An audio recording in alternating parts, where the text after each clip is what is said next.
бармақ лицого береді. Жүз жарқырайды. Ең соңын дейді. Бұл табиғаттың законы. Ошон үчүн бұл международный лайк дейді. Дүйнө жүзүндө Африкаға барып мындай кылсаңдагын түшүнөт. Алдасаң мындай дейді.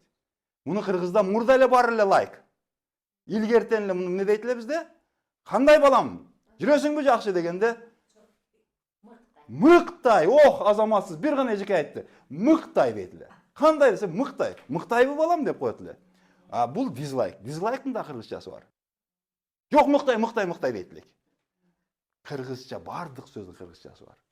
Керек болсо кыргыздын сөзүндө башка тилге которулбай турган толтура сөздөр бар. Кыргыздын тили эң бай тил. Мына караңыздар. Лайк. Мындай болду, лицого тийди. Эч ким эң сонун дей албайт экен. Эң сонун деш мүмкүн эмес.